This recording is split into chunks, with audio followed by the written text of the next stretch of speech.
Hiiaka, on arriving at the halau, sat by herself. Lohiau, as she observed, was sitting with Wahino Ma'o and Waikiki. Pele Ula, who was sitting alone on her side of the hall, now showed her hand by sending one of her men, named A'ala, to invite Lohiau to come over and sit with her. At this Hiiaka spoke up. "I will sit by you." "So be it then," answered Peleula.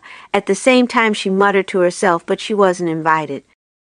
Ala, who caught the aside of his mistress, also put in, "It's Lohiau, whom she invites." At this Hiiaka bravely laid down the rule, which was the accepted one, that the men and the women should sit on opposite sides of the halau, averring that any other disposition would be sure to breed trouble. Peleula could not but agree to this, and accordingly, Wahino Ma'o and Waikiki, leaving their seats by Lohiau, came over and sat with Hiiaka and Peleula.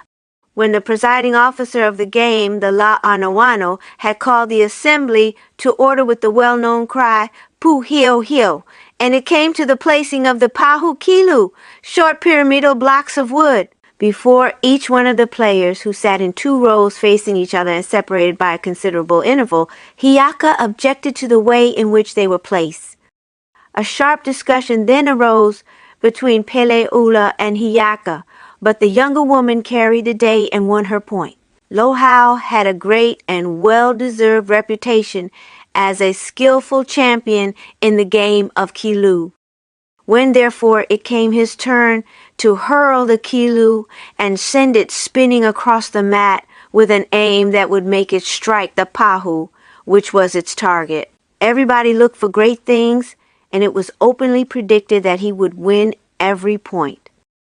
Lohiau preluded his play with a song, "Ke hele la ka ahula anao kalalau, ke poi la ke kai o milo li'i, kalau kui o makwaiki, lawe I ka haka la lilo. Makua, keiki ikapoli ikapoli no ka hoa ahele, kala I ke kuaka ope aloha. Awe hoi I. Translation: I venture the cliffs of Kalalau. The wild waves dash at the base, the breakers of Milo Lee, scaling the ladder that climbs Makua. The ladder, alas, the ladder is gone. The child in my heart has grown a man. My heart found room for this travel mate, but now I strip from my back that emblem, that burden of love. Alas for emblem and love. The child in the heart that has grown to be a man is Lohiau's old love for Peleula, which now wakes up into new life at the sight of his old flame. The old love has, however, in a sense become a burden. It stands in the way of the newborn affection that has sprung up in his heart for Hiiaka. It was after the chanting of this mela that Lohiau threw his kilu. But, to the consternation of the audience and his own bewilderment, his play was amiss. His aim had been true, his hand steady, the whirling kilu had gone straight on its way, as if sure of the mark. Then, to the utter amazement of all experts, like the needle of the compass influenced by some hidden magnet, it had swerved and gone wild. Hiiaka, from the other side of the hall, now took her turn at the kilu, with a prelude of song. A makani pua ia lalo, moi koa ka huhu aya iloko hoi e. Hoia ka lilia ka pua ka wao, no hoi laila ka hihi ka pa. A ka manawa hoi e. Translation: a gust of wind from the west lays bare the jagged reef. Pride makes its lair in the wilds, mid-tangle of vine and tree, so anger abides in the brain. In this song, Hiiaka exposes the unworthy plot that was simmering in Lohiau's mind, whom she typifies by a gust of wind blowing from the west, the general direction of Kauai. At the first throw, the kilu hit the wooden block, and then, as if not content with its accomplishment, after caroming off, returned like a bee to its blossom. And this action it repeated until it had scored not 1 but 3 points. There was the thrill of triumph in Hiiaka's tone as she sang again, "O ku manawa na e ka ahe amo, huenai kau e lawe la lilo, lilo e la e awe." Translation: aha, my will has snared the bird, and you are my captive, yes you. Your purpose is foiled, foiled. With another prelude of song, Lohau offered himself for another trial, kilu in hand, amakani pahele halako mai lehuna. Ke wahi mai la malamaiki, no hawailua, pau kapua, pau no mekekino kalehuawehe e. Translation: the volant breath of the mele has the strength of the fruiter's crook. It opens a trail in the jungle. Wailua breaks bar, the small friar out. The complots, too, of Lewuawehe. This attempt was a failure like those that had gone before. Lohau thereupon sought relief for his artistic disappointment in song. Weha iho ne loko o kamo. Malamalama no mi hiahi lele la. No lalo I awe hoyo I. Translation: failed in my choicest ambition, heralded like a shooting star. Fallen, and alas, the game has by this time resolved itself into a contest of wits as well as of skill, and the two chief antagonists are, strange to relate, Lohau, the man who was called back from the grave, and the woman to whom he owes his life, Hiiaka. As a prelude to her next play, Hiiaka gave this song, Ayukakawa yimoa wakia, Aikanaheli o kaliu la, awe ho'i. E.E. Translation: you shall bed with me in open day. In the twilight groves of Kaliu, woe is me, I've uttered it now. The god of tea work in the hills, from the painting by a W. Emerson. Hiiaka's play this time as before was a marvelous show of skill. The Kilu seemed possessed with an instinct of attraction for the block that stood as her target. Like a bee that has found a rich honey flower, it returned again and yet again, as if to drain the last particle of sweetness. Before venturing on his last play, Lohau discarded the kilu he had been using and chose another, thinking thus to change his luck. He also changed the style of his song, adopting the more sensuous form called amihonua or ku pau. Kele mai la kaulei ke kai e kamala malama o ni hawi kamali amalama ke kao ko aloha ku aloha hoi e.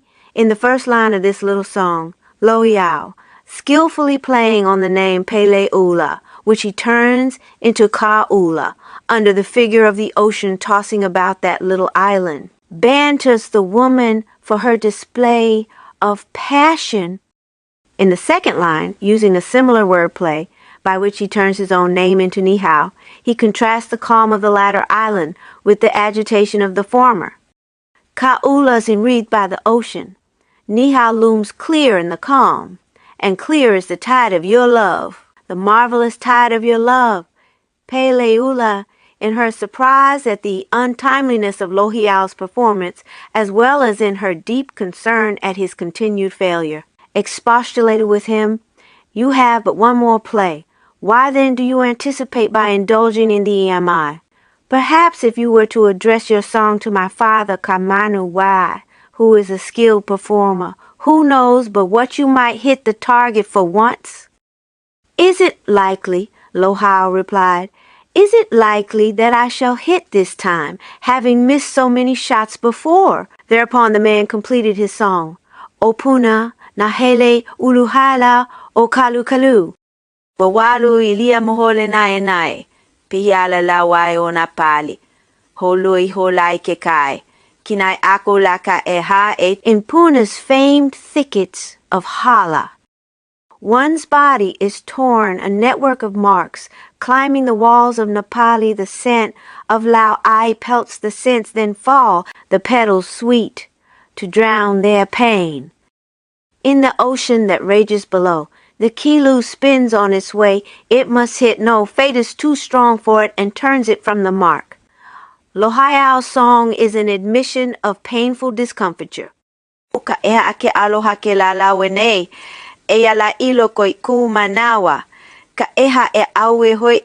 smart of love overwhelms me. It rages in heart and mind. This hurt, That Lohiau of all men standing on Hawaiian soil should fail utterly in a game of kilu was incredible.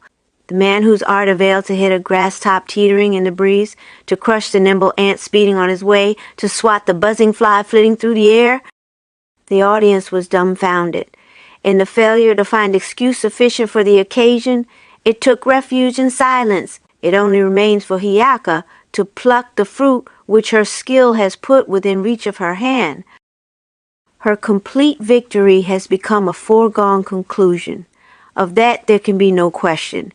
It is, however, a question of great interest to the spectator how she will use her victory. In what terms she will celebrate her triumph over the woman and the recreant man who have combined their wits against hers.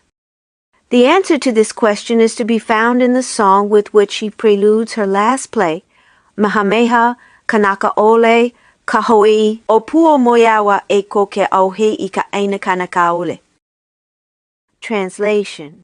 Ay, lonely man, empty indeed, cold the couch and bitter the dreams from which has been exiled the man. This ironical thrust is pointed at Peleula, who is to see her fond hopes of a renewed liaison with her old paramour blasted by this plucking of the fruit under her very eyes. And yet again, when Hiiaka has made the final shot that fulfills the promise of victory to her, still relentlessly wielding the sharp blade of irony, she gives it an extra twist in the wound that must have made Peleula wince. Akulo ane iwe ana. Iwe no ane he keki makua ole awe makua uwe hoi. In translation, will the orphan now hang his head and weep like a motherless child?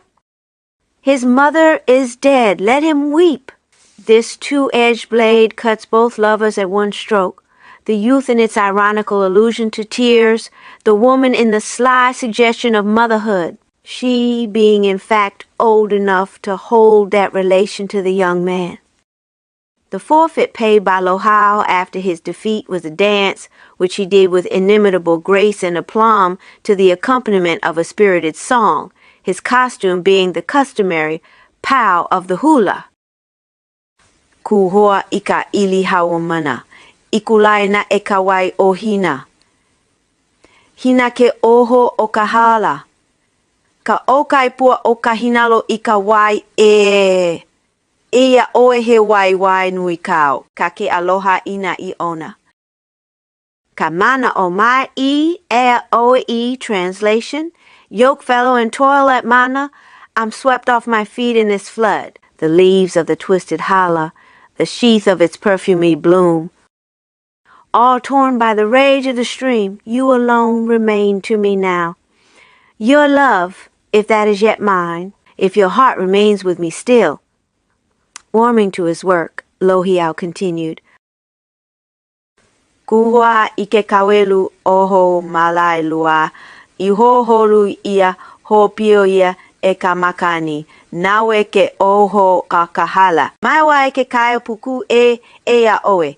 Hikuwe now eke aloha. Ina oe mawaho I. Aya oe. Translation, mate mine through grassy meads a wave, wind swept and tossed by breeze of storm. All when the leaves of screwy palm are smitten with brine from the sea, thou idol enshrined in my heart, though apart thou art empress within. Still protesting his love for Hiiaka and deploring his separation from her, Lohiau continues. Akalihio ikahala o hanale next. Leyau ikahala opoku e yawe. Heku e now eke aloha. Ina o maloko e ea oe. Translation, I neighbor the land of the wreath, mine for a palm crown. Oh, wouldst thou but twine the wreath, love, admit to the shrine of thy heart. Lohiau, warming to his work, strutted and capered about like a capercailzie cock before his mistresses, lashing his passion after the manner of a flagellant with words of wild hyperbole, but ever approaching nearer and nearer to where sat the two women about whom revolved his thoughts.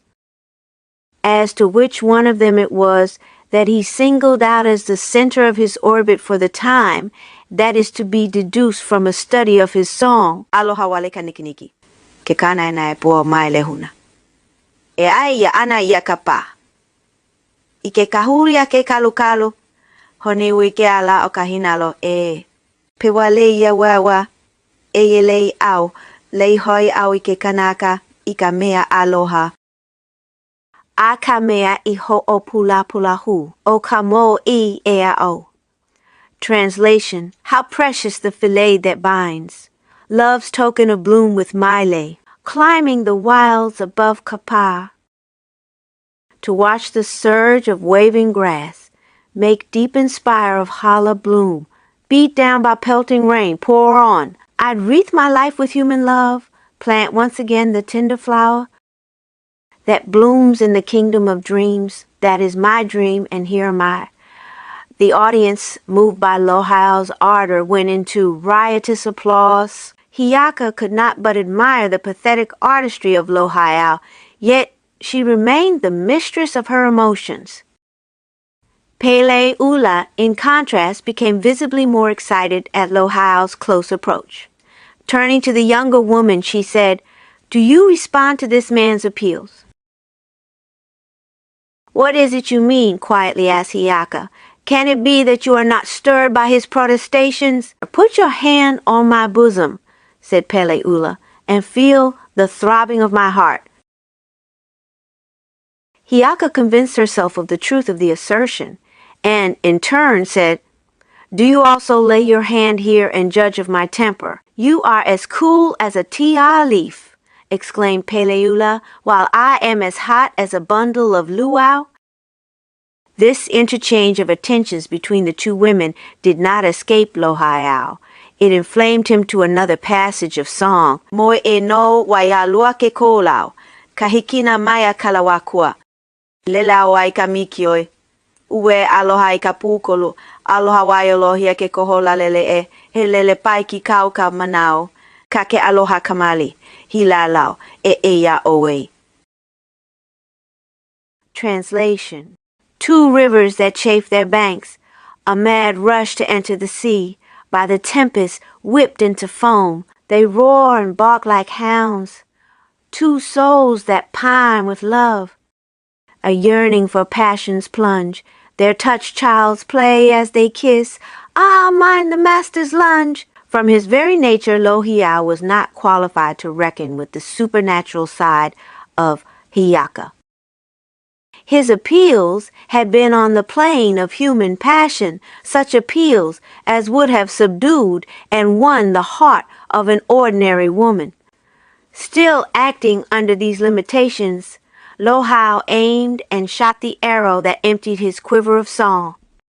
O haupu mauna kilohana, iko e hulaya aoki, oki laulaka o ka opuna, lulumi ka pua hao maluaka, hoi kau I ka wai o lohia, kinakina e eha ka pua o ka halala. Halake aloha humanau ia akea, I kawale hoi ka onina, onina mau hoi e eia oe. Translation: Thou mount of enchantment, Haupu, by the dancers greatly beset. The whole face of Puna o Erum, where clusters the bloom of the how, I, back lame and sore in defeat, shall master the smart of my wrong. The love bird has flown into space. Away from this wriggle and squirm. You may twist, you may turn, you are here. Lohiau had broken with Pele Ula. His last hope and appeal was to Hiiaka. He stood before her waiting her fateful decision. Will she consent to turn the canoe prow and fly back to Kauai with him? He had won the woman's heart in her, but not the deity that controlled her nature. The chain that bound her to the woman of the pit was too strong to be broken by any mere human appeal. Lohiau had failed in his play with the kilu. He now saw that he had also failed in his attempt to play with this human heart.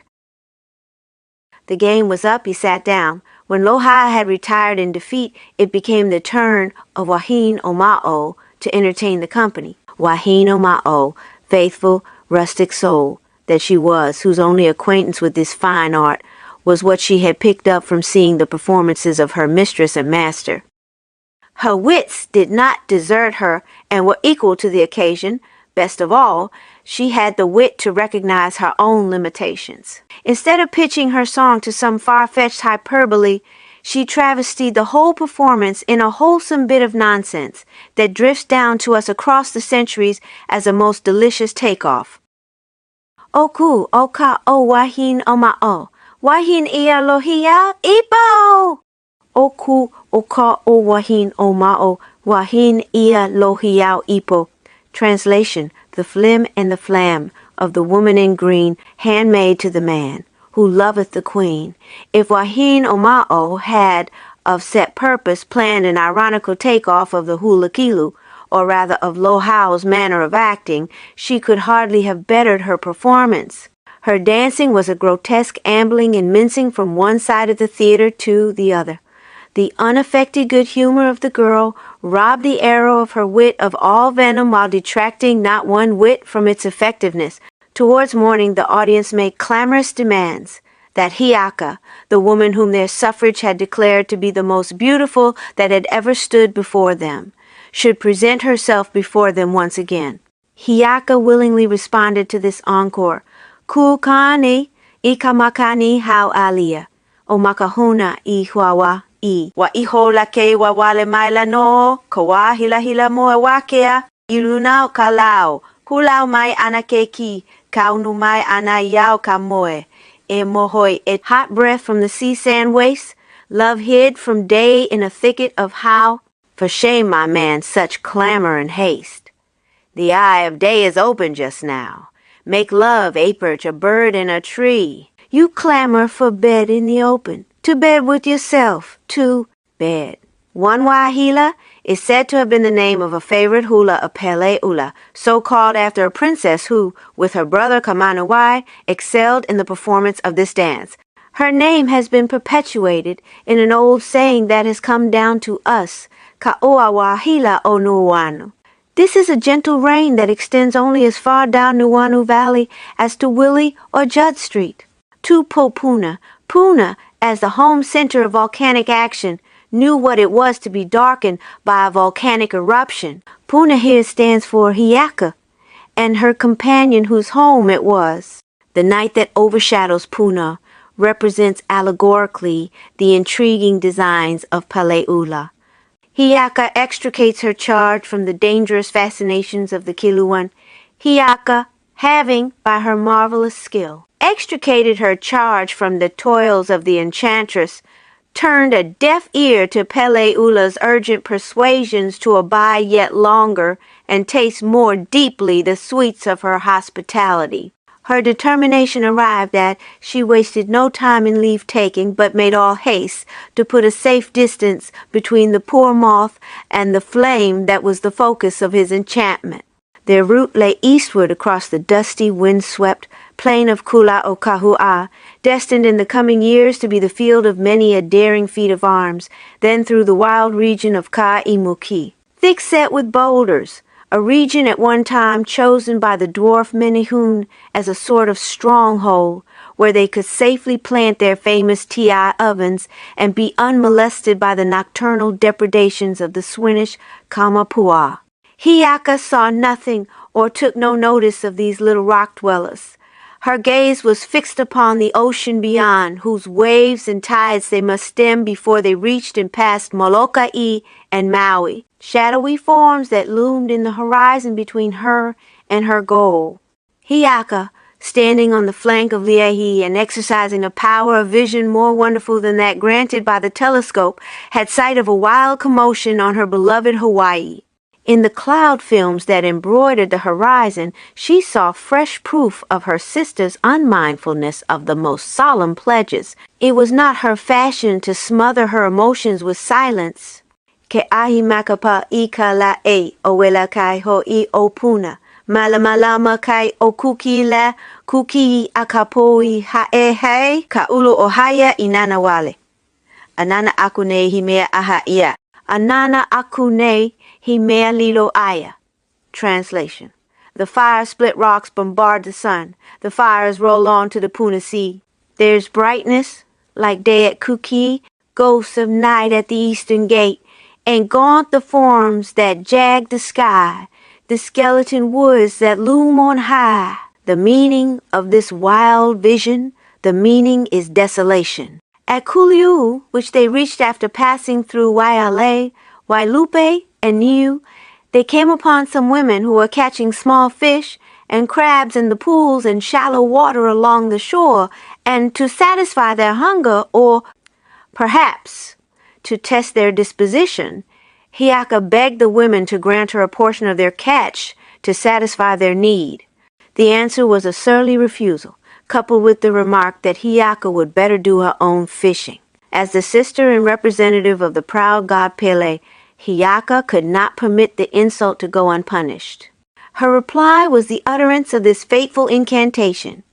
He makani holo uhathre, ko kaeleke apakwa, pawaleke ahoy kanoi ana, okalo ahoy, translation. Here's a blast shall posset the blood, as the chant of Kahuna the back, our patience exhausts with delay, we're famished from the length of the way. The magic words operated quickly. As Hiiaka turned to depart, the unfortunate fishing women fainted and died. After this outburst of retribution, Hiiaka turned aside to address in words of consolation and compliment two forlorn mythical creatures whom she recognized as kindred. They were creations of Pele, Ihihilauakea, manifest to us today as a lifeless cinder cone, and Nono'ula as a clear spring of water welling out of the mountain. It was a nice point in Hiiaka's character that she was always ready with punctilious etiquette to show courtesy to whom courtesy was due. Fortunately for Hiiaka, her lofty perch afforded a wide embracing view that included the shadowy forms of Maui and the lesser islands that nested with it. Not the smallest pirogue could steal away from the strip of rocky beach at her feet without her observation. At this moment she caught sight of two sailormen in the act of launching a trim canoe into the troubled waters of the Hanauma Cove, and she made haste accordingly to come to them on the chance of securing a passage, if so be that they were voyaging in the desired direction. Their destination proving to be Molokai, Hiiaka begged the men to receive herself and party as passengers. Nothing loath, they gave their consent. But, said one of them, your party by itself is quite large enough to fill the canoe. His companion, with better show of cheer in his speech, spoke up and said, it's but common luck to be swamped in this rough channel. To avoid it needs only skill. Even if the craft swamps, these people need not drown. We can swim for it, and we shall all fare alike. We'll take you with us. Come aboard. Aboard they went. The voyage to Molokai proved uneventful.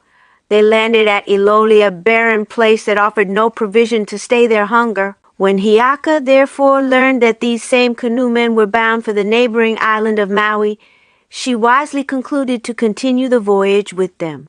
On landing in Kohala, Hiiaka took the road that led up through the thickly wooded wilderness of Mahiki, the region that had been the scene, now some months gone, of the most strenuous chapter in her warfare to rid Hawaii of the Mo'o, that pestilent brood of winged and crawling monsters, great and small, that once infested her wilds and that have continued almost to the present day to infest the imagination of the Hawaiian people. On coming to the eminence called Pu'uoioina, a name signifying a resting place, being now in the heart of the damp forest of Mo'awa, they found the trail so deep with mire that the two women drew up their pau and tucked them about their waists. At sight of this action, Lohiau indulged himself in some frivolous jesting remarks, which called out a sharp rebuke from Hiiaka. As they cleared the deep woods, there burst upon them a view of the Hamakua coast wall, here and there dotted with clumps of puhala and fern, at intervals hung with the white ribbons of waterfalls hastening to join the great ocean. As Hiiaka gazed upon the scene, she uttered her thoughts in song. In literature, as in other matters, the missing sheep always makes a strong appeal to the imagination. Urged by this motive, I have searched high and low for this mele, the utterance of Hiiaka under unique conditions, but all my efforts have been unavailing. When they had passed through the lands of Kukialauania and Makahanaloa and were overlooking the town of Hilo, Hiiaka was better able to judge of the havoc which the fires of Pele had wrought in her Puna domains. The land was desolated, but worst of all, the life of her dearest friend Hopo had been sacrificed on the altar of jealousy. In her indignation, Hiiaka swore vengeance on her sister Pele. I have scrupulously observed the compact solemnly entered into between us, and this is the way she repays me for all my labor. Our agreement is off. I am free to treat him as my lover, if I so please, but it shall not be here and now. I will wait till the right occasion offers, till her own eyes shall witness her discomfiture. After this outburst, her thoughts fashioned themselves in song. Ayala, lele iwi o makahanala, 6 oniana kalai ohia, kalaya pane mako kalaya manini. Uka o ke ahialaka. Oniana kalaya mehe kanakala. Kaleo ka pohaku I kilauea. Hai kilauea pau ke kahiawa o ka mahunui. Mahunuyakia. E liumai ana ke ahia ka pohaku. No puna o, no kahikina akalahi hai ha. Translation. See the cape, that's a funeral pyre, the tongue of Ohia's grief-smitten. Beyond at peace lies Mani. Above rage the fires of Laka. The cape is passion-moved, how human. The groan of rocks in the fire pit, that cauldron of vapor and smoke, one side wall has broken away, that covers the earth and the sky. Outpours a deluge of rock aflame. My homeland is Puna, sworn guard, at the eastern gate of the sun. Hiiaka now entered the woodlands of Panaewa, a region greatly celebrated in song, which must have brought home to her mind vivid memories of that first sharp encounter with her dragon foe. From there on the way led through Ola, and when they reached Kahoku, Hiiaka bade the women, Wahino Ma'o and Pau Opalae, go on ahead. A mystery hangs about this woman, Pau Opalae, which I have not been able to clear up. She withdrew from the expedition for reasons of her own before Hiiaka took canoe for Maui, yet here we find her, without explanation, resuming her old place as attendant on the young woman who had been committed to her charge. The effort which has been made to associate her in some mystical fashion with the pau short skirt worn by Hiiaka only deepens the mystery so far as my understanding of the affair is concerned. Obedient to the instructions of their mistress, the faithful women, Wahine Oma'o and Pau Opalae, presented themselves before Pele at the crater of Kilauea. Where is my sister? Where is Hiiaka? Demanded the jealous goddess. No explanation would suffice. Pele persisted in regarding them as deserters, and at her command they were put to death.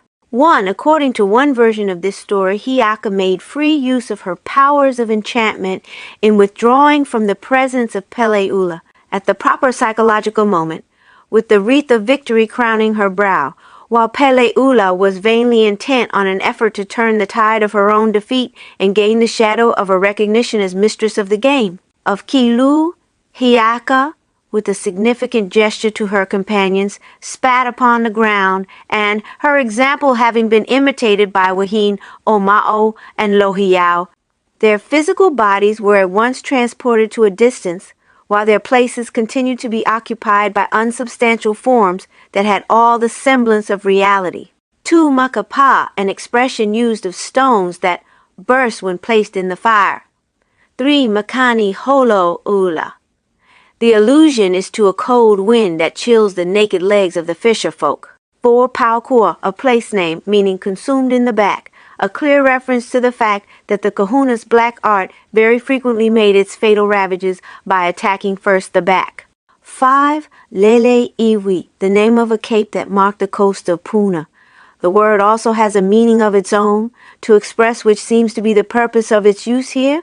It connotes a graveyard, a scaffold, one perhaps on which the body, literally the bones of a human sacrifice, are left exposed.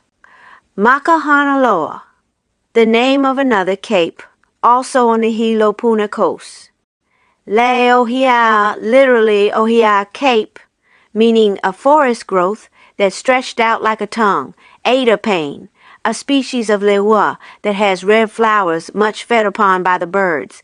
In the original newspaper text, the word was pain, evidently a mistake. There are, regrettably, many such mistakes in the original text. Nine Manini, smooth, meadow-like, a name given in modern times to the Bermuda grass, fine grass, said to have been imported by Vancouver, now extensively seen in Hawaiian lawns. Tenkeahi Alaka, literally the fire of Laka, the name of a land. 11 Ha'eha, the eastern sun gate, applicable to Puna as the easternmost district of Hawaii and of the whole group. In claiming Puna as hers, i.e. as her homeland, Hiiaka seems to have set up a claim to be the guardian of the sun's rising, and therefore, by implication, of Pele. Chapter 20. Hiiaka alone with Lohiau. It has come at last, a situation to which the logic of events has for many days pointed the finger of a relentless fate. For the first time, Hiiaka finds herself alone with Lohiau. The history of her life during the past 2 months seems but a prologue to the drama, the opening scene of which is about to be enacted in the dressing room, as we must call it. For Hiiaka, having gathered a lapful of that passion bloom, the scarlet lehua, and having plaited 3 wreaths with a smile on her face, hangs 2 of the wreaths about the neck of Lohiau, using the 3rd for her own adornment. They are sitting on the sacred terrace of Kahoali, at the very brink of the caldera, in full view of the whole court, including the sisters of Hiiaka, who gather with Pele in the pit. "Draw nearer," she says to Lohiau, "that I may tie the knot and make the fillet fast about your neck." And while her fingers work with pliant art, her lips quiver with emotion and song. O Hiiaka ka wahine, ke apo lai kapua, ke kuila ke uila I ka manai, e haka le ka apana le hua le. A ka wahine la kuwahine o ka ehumakani o lalo. Lulumi aku la ka ikai o hilo 1. No hilo ke aloha, aloha wale kale, translation. 'Twas made Hiiaka pluck the bloom. This wreath her very hands did weave. Her needle 'twas that pierced each flower. Hers the fillet that bound them in one. 4 strands of loa make the lay. The wreath bound on by this maid who once basked in the calm down there. Her heart harks back to Hilo 1. Wreath and heart are for Hilo 1. The wreath is placed, the song is sung, yet Hiiaka's arms still clasp Lohiau's neck. Her lathersome form inclines to him. With a sudden motion, Hiiaka throws her arms about Lohiau and draws him to herself. Face to face, lip touches lip, nose presses nose. The women of Pele's court, choke full of curiosity and spilling over with suspicion, watchful as a cat of every move, on the instant raise their voices in one Mother Grundy chorus. "Oh, look! Hiiaka kisses Lohiau. She kisses your lover, Lohiau." The excitement rises to fever heat. Pele is the coolest of the lot. At the first outcry, they kiss. Pele remarks with seeming indifference. The nose was made for kissing. The Hawaiian kiss was a flattening of nose against nose. But when Hiiaka and Lohiau sink to the earth, wrapped in each other's arms, and the women of Pele's court raise the cry, "For shame!" They kiss, they embrace. At this announcement, the face of Pele hardens and her voice rings out with the command, "Ply him with fire." From Pele's viewpoint, the man, her lover, Lohiau, was the sinner. The role played by the woman, her sister, Hiiaka, the one who had, in fact, deliberately planned this offensive exhibition of insubordination and rebellion, was either not recognized by Pele or passed by as a matter of temporary indifference. Hiiaka's justification in motives of revenge found no place in her reasoning. When the servants of Pele, among them the sisters of Hiiaka, found themselves under the cruel necessity of executing the edict, they put on their robes of fire and went forth, but reluctantly. In their hearts they rebelled, and one and all they agreed that if at close view they found him to be the supremely handsome mortal that fame had reported him to be, they would use every effort to spare him. On coming to the place, their admiration passed all bounds. They could not believe their eyes. They had never seen a manly form of such beauty and grace. With one voice they exclaimed, Mahina ke alo, pali ke kua ke kanaka maikai, e kunei ke ahua kahuali. Translation: front, bright as the moon, back, straight as a mountain wall. So stands the handsome man, this man on thy terrace, Hoali. Pele's fire brigade went through the form of obeying their orders. They dared not do otherwise.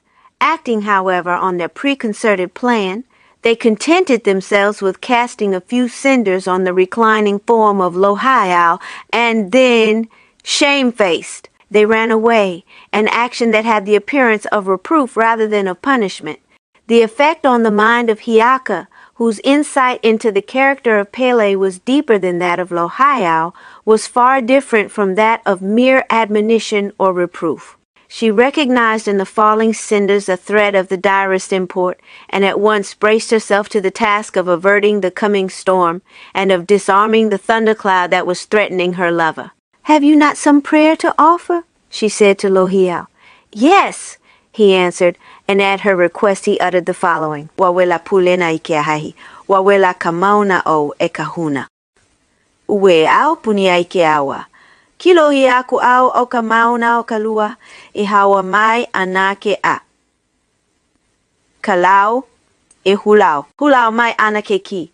Ke moa ai unei. Ia loa ka hala ka lili kawa payo. Payo o lua. Translation. Pulina breathes a furnace blast. Your mount, Kahuna, is ablaze. I choke in its sulphurous reek. I see the mountain belching flame. A fiery tree to heaven upspringing, its deadly shade invades my stony couch. Is there fault, blame, strife, or reproach?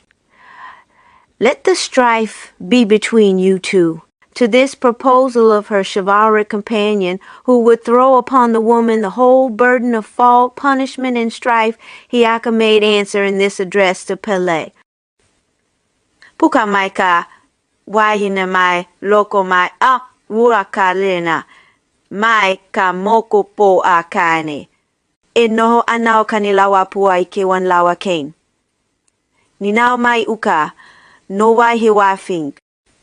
Ka hoa payo ai moku wahine. Ninao ai kona mau kai kaina. A lele e na hoali, ka owaka o kalani. Ka wila nui makai hai kalani, lele mai a huli popoi ka honua. O ke kai uli... O ke ka ateline maka hue inananaya luna o walalai. Aloha mai ka makani o kau. He ahala ka pau o ka wahine he palai, he lawi, ka pau hu he pau o ka wahine e kini e haha I luna ke kihi o ka mahina. Pau wale ke aho I ke akua lehe o ten. Maka wale au I ke akua lehema. Eli kapu, eli noa wa noa, aina I kapuke dastas iki I kapuke nui. Aka hakina ai? Aka hakina ai? Aka hakina ai ia kulipe I kalua la? Eli, kau mai makaholo uka, makaholo kai. Eli kapu, eli noa noa ka ain ake akua. Translation. The woman comes forth from the pit, forth from the river with yellow tide, from the fissured head of Cain. Cain Apua, the cheater of death, presides o'er his much-thronged sandy plain. The mountains re-echo the question, against whom do they launch the canoe? Against her foes, the land-grabbers. To her sisters she puts a question. Up spring the high-born, the princes. What splendor flashes in heaven? The fourth eye of heaven is flaming bold. With swell of wave and break of surf a land, was her flight o'er the blue sea, the gray sea, the voyage Pele made from Kahiki. From his western gate fly the sun darts. Their points trained up at Hualalai, The wind from Kau breathes a blessing. Pray tell me, what skirts wear the women? Their skirts of fern and leaf of the ti. Bound bias about the hips, O Kenny. One horn of the sickle moon hangs low. My patience faints at her knife-like lips, and I fear the goddess's yawning mouth. Deep, deep is the taboo, deep be the peace. The land is fed by each hill, small or big, by each scrap of bread and of meat, food that is ravaged by coolie pay. Plant deep the foundations of peace, a peace that runs through upland and lowland. Deep, deep the taboo, deep be the peace. Peace, fall on the land of the goddess. 1. Ihana Hiiaka ehu imehoni. 2. Muliwai o Lena. There is a stream of this name in Waianae, it is said. Lena is also said to be the name of a place in Kahiki. The word Lena, yellow, strongly suggests the thought of sulfur. 3. Mokupo a Cain, literally the fissured head of Cain, the first land formed by Cain. 4. Cainlau Apua, the same as Cain Apua, one of the numerous avatars or characters of Cain. He appeared in Kahiki, Kukulu o Kahiki, and gained a reputation as a benevolent deity whose benign function, shared by Cain Milohai, was to pluck from the jaws of death those who lay at the last gasp Mali Awa, or whose vital spark was at the last flicker Pu'anyan. He healed the palsied, the helpless and hopeless, those who were beyond the reach of human aid. On one occasion he restored himself to perfect health and soundness by the exercise of his own will, hence his name, Cain Apua. On another occasion he illustrated his power by restoring to life some okuhekuhe, which the fishermen had already scaled and laid upon the fire. The motive for this act seems to have been that this fish was a form in which he sometimes appeared. The story of his adventure with Cain Lalai, a.k.a., is worthy of mention. At one time, while standing on a headland that reached out into the ocean like the prow of a ship, his eye caught a gleam from something moving swiftly through the water. He saw it repeatedly passing and repassing and wondered what it was. It was the shadowy form of Cain Lalai Aka'a, but he knew it not. He scanned the surrounding mountains and cliffs, if perchance he might get sight of the body, bird, or spirit that produced this reflection. He discovered nothing. In pursuit of his quest, he started to go to Kukulu Okahiki.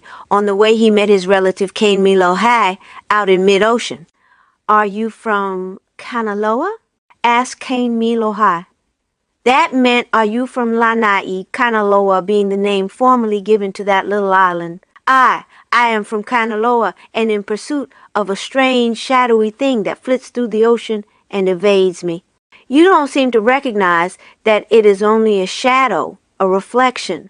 The real body is in the heavens. What you are pursuing is but the other intangible body, which is represented by the body of Cain Mano. He is speeding to reach his home in Oheana, a cave in the deep sea, in the Kai Popolohua a Cain.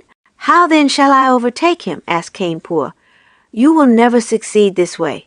You are no better off than a kolea plover that nods, moving its head up and down Kunu. Your only way is to return with me and start from the breadfruit tree of Lewalo Kaulu o Lewalo. You must make your start with a flying leap from the topmost branch of that tree. In that way you can come up to him and catch him." The rest of the story, how he followed the advice given him by Cain Milohai and succeeded, is too long for insertion here. 5. Nawa Hiwa. To speak of a lava flow as a wa'a, a canoe, is a familiar trope in Hawaiian Malay. CULH, p. 194. The canoe in this case is the eruption of fire sent against Lohayao, the Hopayo, against whom it is launched, Lohayao and Hiiaka. 6. Aimoku Wahin. And Aimoku is one who eats up the land, a conqueror, a literal description of Pele. 7. Kini Maka Oka La. In the original text from which this is taken, the form is Kinimaka, offering the presumption that it is intended as a proper name. Kinimaka was a malevolent kupua, demigod, against whom it is charged that she was given to scooping out and eating the eyes of men and her fellow gods. Her name was then called Wale Wale Oku. Cain, it is said, took her in hand and weaned her from her bad practice, after which she was called Kini Maka, 40,000 eyes. The phrase Okala, affixed to her name, discountenances the idea that she is the one here intended.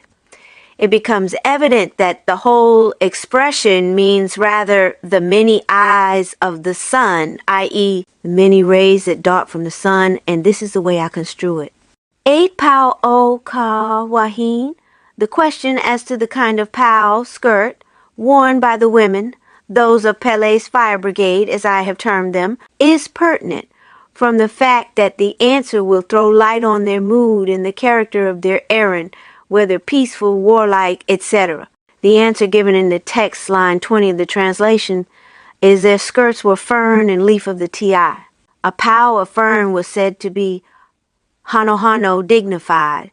Wakapa ia kapala he pala ali o kalai wakapa ia he mea kala. The pau of fern was worn by chiefs. The pau of tea leaf was a sign of propitiation. A woman wore a ti leaf during her period of monthly infirmity. The whole subject will bear further investigation. 9 kihi o kamahina, the horn of the moon. The manner of fastening the pau, knotting or tucking it in at each hip, gave it a crescent shape with an angle at each hip. This seems to have suggested to the poet a comparison with the horns of the young moon, ten akua le oi, an undoubted reference to Pele, the sharp devouring edge lip of her lava flow. 11 akua lehe ama. This also must refer to Pele, her gaping lips. 12 puke, this archaic form of pue, a hill of potatoes, yams, and the like. The Hawaiians had no such thing as bread. The Hawaiian word ai in line 20% of the original means vegetable food. The necessities of the case seem to justify the use of the word bread in the translation. The reader will pardon the Anachrony SMM, chapter 20. Pele's brigade is sent to the attack of Lohiau. Pele broke forth in great rage when her people slunk back, their errand not half accomplished. Ingrates, I know you. Out of pity for that handsome fellow, you have just made a pretense and thrown a few cinders at his feet. Go back and finish your work. Go! Hiiaka, on witnessing the second charge of the fire brigade, again broke forth in song. Hulihia kilawea po ika oahi, na loale ke awa ka uka okalua. Moana heia la kapu I ke aku a haki palalahi wa ke alo o ka pohaku. Aina makai ahu koe ka oka. Koe mauka o ka lai ohaya. Hakina ka hala apana ka pohaku. Hike ka ala uwe ka mamane. Ka leo o ka lau wai makanui. O ka wai o ia kino a pohaku. Ka naka lai ka uhuhu ke o ko ke ahi. Honu pune ka mahu o ka wahin. Ka haka le huai ka uka o kaliu. Makua ke ahi ka nahelehele. Ke aliula o apua. E ha mai ana I kuumaka. Ka pona halehua mauka o ka hoiku. Punia I ke awaka uka o nahu nahu. Kina puna e poa I ke akua. Ua kaulu wela ka uka o olue. Ua hao hia e ke ahi kuka halelo. Moku ka hawai niwa ka pali. Ua paineina ke alo ka puhaku. O hilani. O hia wawa. Hekiliki ka uila pohaku. Poho lele I luna ka la kani ole ole. Kani aumoe kani kua kani helele. Owe na keke ka lani nehi ka honua. Kupali kuhohoho wala wale I luna ilalo. Ka ihona o ka pali uhia e ka noe. Pai ka ohuna ki kepa lehua a ka wahine. Hau maka o ka uka. Hi ahi ko ka lua. Ke humala na aela e wana o pua. Nene I kai o papalawahi. Lapa lapa ka wahao ke akua lapu. Huki huki ka lai o hia o kaimu. I hahaya ko anai mua I hope. Hopo pumai. Hopo akua. Yi noe lehua I ka papa. O pua kanu o heohe. Me he kanaka o alaika. Keaka mahalehua ikayo kapili nei. Ipili aku hoi maua o haele. E pi ka uka e kui e lei ka lei. Ka lehua o ka ua nahu nahu nahu. Na wai ke ahiuli ke a, mahole ka papa, maniholi ka aia e ke akua. Ai kolohe ka wahine ia puna. Hopo haku i ka lae o hia. Ka wahi o ka mahu halele ai uka. Ka hala ka lehua, lui ai kai. Ha puna, kie ki lawea. Puna kwa hiwi mau no keahi. O puna aina aloha alohai no puna I moea nei. Ka aina I ka ulu o ka makani. The language of this mele is marked by a certain mannerism that can hardly be described as either parallelism or as antithesis, though it approaches now one and now the other. It is as if each picture could not be accomplished save by representing its grouping from more than one point of view. Translation. Kilauea breaks forth, smoke blurs the day. A bitter rain blots out one half the pit. Hia is whelmed by a tidal wave. Dread day of the fiery goddess, the face of the cliff is splintered away.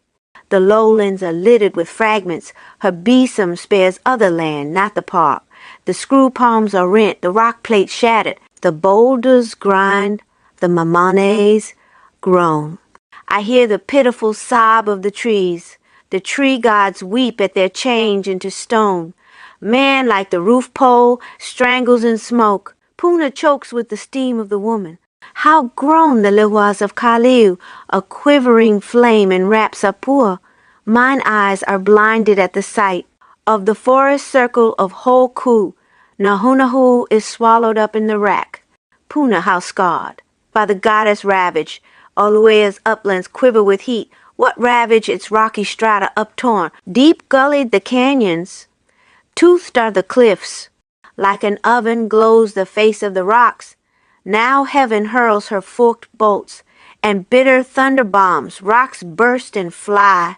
A crash of splintered echoes breaks the night, shatters the heavens and rends the earth. My towering cliff is shook like a reed. The trail adown the cliff is wreathed in steam. Mist veils the ragged spurs of Lehua. A reign of terror. Flames leap from the pit. The storm clouds spread their wings for rain. They rush in column over the plain. The mouth of the demon vomits flame. A besom stroke to wooded Kaimu. Destruction follows before and behind. What terror smites afar and anear. A brooding horror wraps my soul as the fine rain covers the plain. A spectacle this for the eye of day. An offerings laid, a pig, a man. Deemst it a crime to snuggle close and travel? That we gathered flowers in the woods? That we strung them and plaited wreaths? That we hung them about our necks? Red blossoms that sting us like fire, a fire that burns with a devilish flame till the blistered skin hangs in rags. And this is the work of the god, the faithless woman. Puna sacked, the park of Lewa all turned to rock. The column of rock moves ever on. Lewas and palms melt away as the fire sweeps down to the sea. For Puna's below and Pele above, and Puna's mountain is ever aflame. Oh, Puna, land close to my heart, land ever forefront to the storm, I weep for thy sorrowful plight. Cowed and by a boy, said Pele as the servants, with shame in their faces, slunk away from their unfinished task.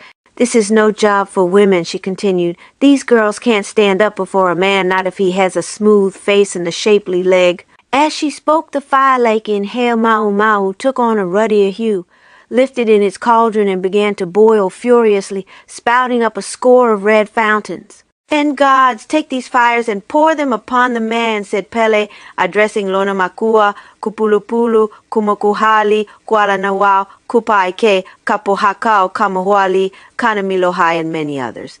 The gods well knew on what perilous ground they stood, with whom they had to deal, the fierceness of Pele's wrath when it was stirred. Yet, in their hatred of a great wrong, they moved with one purpose to push back the fires that were threatening Lohiau. With their immortal hands, They flung away the embers and masses of flame until the heavens were filled with meteor fragments. Pele's wrath rose to a mighty heat at this act of mutiny and disloyalty, and she cursed the whole assembly.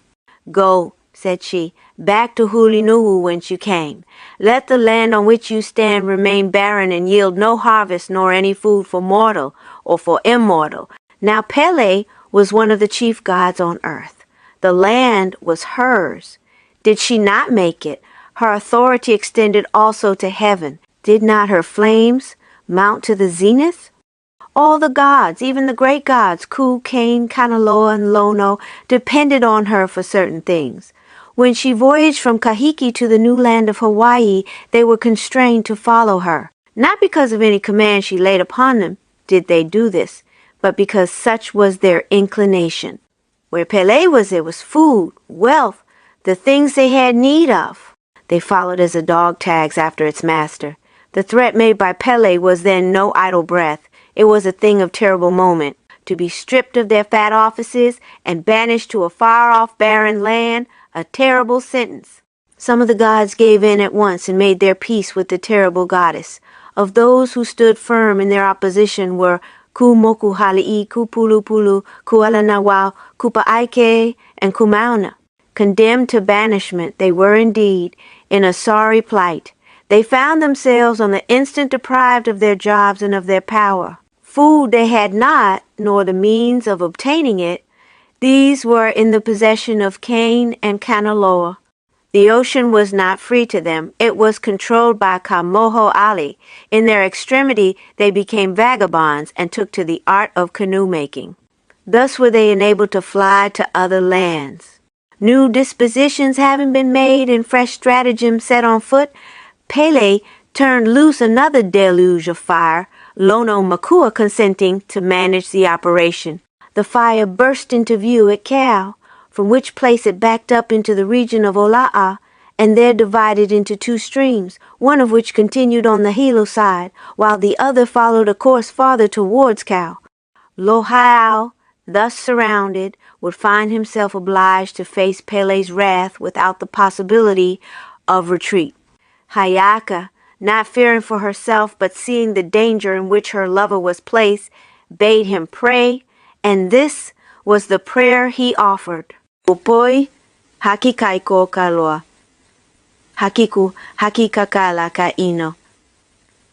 Popoi aku I oio lehua. I kania hikuwahinea lehua. Aka unu kupukupu a ehaka pohaku. Ika uvalo ake ahi ike kaunu aka pula na krenasa. Huli ka moku na kekeka aina. Kuhala kai kuhuluku tiestes ka mauna. Pehu ka leo I pukua kahi seseis. Hano ka leo I pukua lua seseis. Aheana I mauna kwa aloi. I ka auhalea ke akua. I ke ahua ka hoali. Kaha ka leo ka ohia. Ue ka leo ke kai. Huli ke alo papalawahi. Kai hona o halako ke au. Kai lulehu ako panewa. Ke popo ia lai ke ahua lono e lono ana no ane he hokuli. He kuli ia nei he lono ale. Translation: a storm and wild surf in the pit. The fire waves dashing and breaking, spume splashes the buds of lahua, the bird choir, O consumer of trees, O earth throwing the fisherman's altar, the rocks melt away in thy flame. Fierce rages the Pu'ulena. The island quakes with thy tremor, a flood of rain on the lowland, a wintry chill on the highland, a boom as of thunder from this cliff, a faint distant moaning from that cliff, a whispered sigh from yonder hill, home of the gods inviolate, shrine of the god Hawali. Now groans the soul of the tree of flame. Now moans the heart of the restless sea. Uptorn are the ancient fireplates. The Kea'o sea uproots the palms. Panaewa sea scatters the bloom. It beats at the altar of Lono. Does she lend her heart to my cry? Deaf her ears are deaf to my prayer. Let us picture to ourselves the scene of the story that now has the stage. A waterless, windswept plain of volcanic slag and sand, sparsely clad with a hardy growth whose foliage betrays the influence of an environment that is at times almost alpine in its austerity. Above the horizon line swell the broad-based shapes of Mauna Kea, Mauna Loa, and Hualalai. In the immediate foreground, overlooking the caldera where are Pele's headquarters, we see two figures, standing, crouching, or reclining, the lovers whose stolen bliss has furnished Pele with the pretext for her fiery discipline. Measured by the forces in opposition to them, their human forms shrink into insignificance. Measured by the boldness of their words and actions, one has to admit the power of the human will to meet the hardest shocks of fortune. Listen to the swelling words of Lohau as Pele's encircling fires draw nearer. Hiiaka mauna, wela ike ahi. Wela nopu ika uka okuihana lei. Ke apohaku pulele mayuka o ke kakoi. Ke koe ka hokela mai ka loa. O ka mai au polo lei kani lea lea. O ka hini kani kua mauna. O ka mapu leo nui kani koha. O ka naka loloa o ka mauna. O kupulupulu i ka nahele. O na kua mai ka waokele. O kuli penu i aiehua. O kike alawa au pike askaka. O ka wahi pohina i yuka. O ka wahi mapukea i kai. O ka wahi noe lewa. O ke awanui ka mauna. O ke pukeahi ka nahele. O ka aina ma yuka. Uaku ke oka aya i kai. Pau aila ka maha lau. Ka maha ohia lolo au kaliu. A ka luna i pohaku o kapu. Kapu mai la puna wa kule peikeahi. Ua puni haiki kilawea. Ua haka lama i ka luna i mokua weweo. Ua haka uka i kehi alaka. Aina ai lau moia wake ai kuka laula. A ka luna i pohaku holono nae. Ku au, kilohi, nana i laile maliu mai. Oku i ke wale aku ia maukele. I ka papa lohi o apua. He la liliu e nopu e wela ka wawai. Pau ke a ka huli ha ka paheho. A pau nani o kula i ka poho. Holo ke ahi mahao o kwauli. Pau o maolala i ke ahi. Ihi noa a pulupulu i ka laulau. Kuni a kalani. Haole ka waloku. Ka mai ka poli. Wili ka puahiohio. Ka wakoko ke wela i kalani. E pele mai ka mauna mai ka luna i kilowea. Mai o wea mai papala ahi a hiki malama mai hina ka oko o ka liu. E neina puna i ka aina e ke kua wahine. Ka huli ki la wea mehea mawala. Pouli ki kaha ke akua ka po. Lio i wawao ke akua au ka. Nihoa ka pali ka lalua yuka. Ko wea amania ki kaha koa e. Le pau ma ka hulu mai waiwa. A e na akua i ka uka. Noho pele ke ahiu. Ka nike i lalo ka lua. Ka huli ke la wea lana mehi wala. Kunia e la puna. Moa wela ke one. Moa wela paha puna I. Wela I ke ahi ao a ka wahin. Translation. The mount is convulsed. The surging fire sweeps over the height of Kuihanalei. The rocks ablaze. The hillocks explode. Far out by Axe Quarry, I and beyond, where gleefully chirped the palalay, and the grasshopper trilled on the mountain, a resonant, intermittent cry. Now comes the tall man of the mount, Ku Pulu Pulu, the lord of the woods. In his train swarm the pygmy gods of the wilds, the knock-kneed monster Kuli Pei, that subterraneous eater of towns, and watchful Piikea, the roach god. A blinding smoke blurs the hinterland. A milk-white cloud obscures the lowland. Enshrouding the groves of Lehawa, the smoke rack bulks huge in the upland. The fire has its head in the mount, and thence the Pele gang start on a raid. The ash of their ravage reaches the sea. She's made a fell sweep of forest and grove, clean down to Pohaku Kapu. Now taboo is Puna, forbidden to man. The fire tongues dart and hedge it about. A torch buds out from Moku Aweo to answer the beacon flung by Laka. Now she's eaten her way from sleepy noon till when the windy mountain ridge buds with the rosy petals of dawn. Here stand I to wait her relenting. I see naught but desolate Puna, and the quivering plain of Apua. All about is flame, the rock plain rent, the cocoa palms that tufted the plain are gone, all gone, clean down to Kapoho.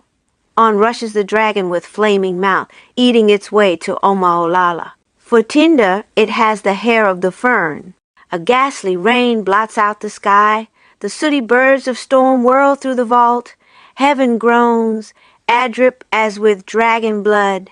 Here Pele comes from her fortress, her mount, deserting her resting place, her hearth, a wild raid down to Malama. Kaliu's highlands shine like the moon. All Puna glows at the goddess coming. The crater's upset, the Ama flies up. The god of night plods about in the dark. The upland god makes a dash for Vavau. The pally, a notch like teeth, dissevered. Their front clean shaven, where sailed the boatswain. White breast of down on outstretched wings. The gods ascend to the highlands. The goddess Pele tears in a frenzy. She raves and beats about in the pit. Its crumbled walls float like boats in the gulf. An ash heap is Puna, melted its sand, crisp done by thy fire, thine, O woman. When Hiiaka recognized the desperate strait of her friend and lover, she urged him to betake himself again to prayer.